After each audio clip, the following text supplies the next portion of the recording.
Oh, no, no, no.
Hi, how are y'all doing? It's kind of a weird spot to sit in because my tripod is like getting in the way.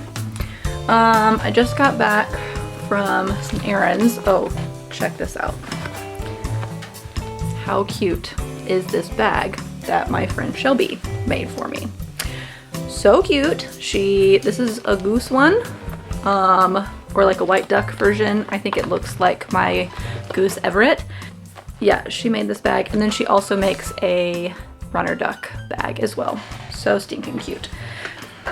I just went to the store to get some farm things and took my cat Avery, or we call her Bean, took Bean to the vet to get her monthly, I call it an old lady shot. It's called Silencia. It just helps with her joints and arthritis and stuff like that. So she gets that monthly. Anyways, one thing that's going on is I just listed these two paintings on my website. I've got some printer issues going on this week, and they finally emailed me and were like, you just need to call customer support. Just like get on the phone with somebody and see if they can walk through anything with you. So I need to call them either today or tomorrow to hopefully get that figured out. I don't have an example right here to show you. I've been showing it on Instagram, but for some reason, it's only printing out half of a page. There's like a very distinct line down the middle of the page, and you can see when the printer mechanism is moving back and forth, it's only moving back and forth between, like, on half of it. But it's only with the roll, and that's not true. All of my prints are made on a roll. The sheets, like the cut sheets, are very expensive, much more expensive than the roll, so that's the thing. Print orders are just kind of on hold until I get that figured out. Weirdly, luckily, my shop isn't super busy with print orders right now, so like that's not good because I need print orders to come in for business and paying bills and all that stuff, but it's good right now because if I did have a bunch of print orders, then those would be getting stacked up, and I have no way of printing them at the moment. Lately, I've been having a really hard time getting going. My energy is really low. I know that some of that is hormones and some of that is there's a lot going on. We've got some sheep that are about to give birth, and it's my first year handling that. I've got a new livestock guardian dog that I've been working with, and then plus like gardening. So yeah, I don't know, what can you do?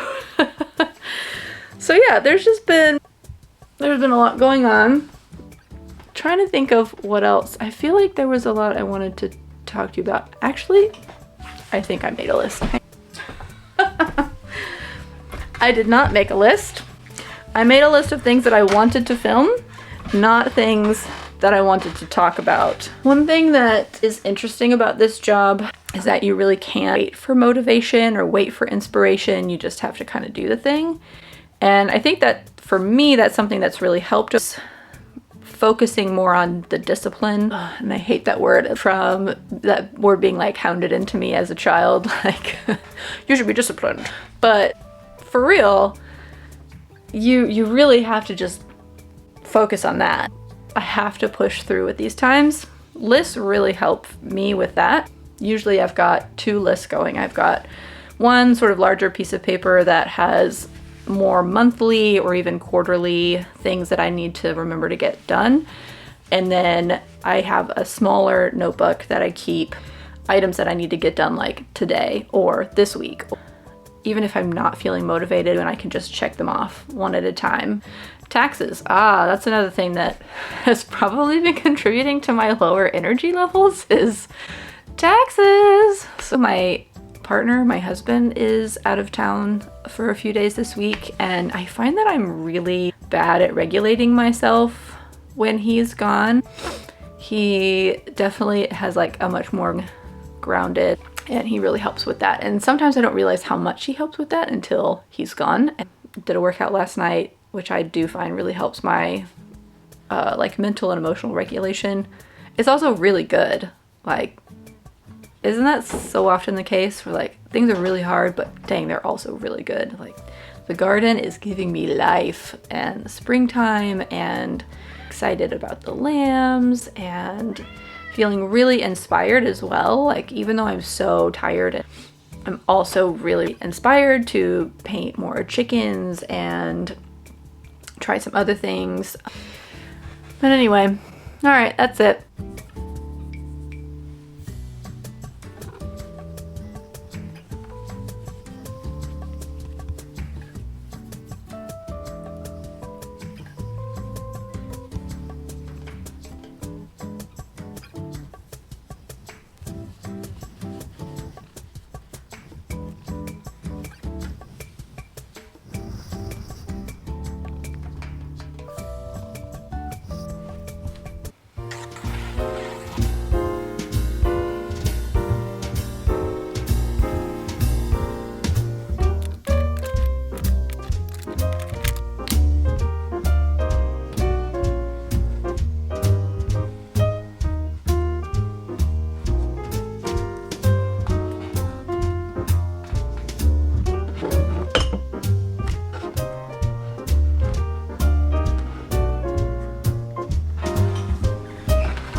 Hello.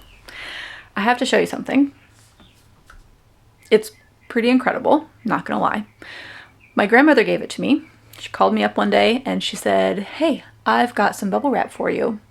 It was from a home renovation thing that they were doing, and some people brought it to her house, the people who were doing the work, and they left it there and she didn't need it, so she wanted to give it to me for my business, which is really awesome. Yeah, I would love to give this bubble wrap an extra life when it was, just gonna go in the trash.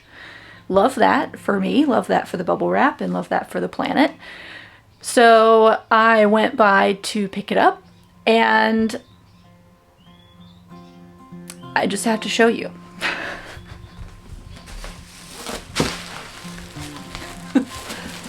Look at this thing.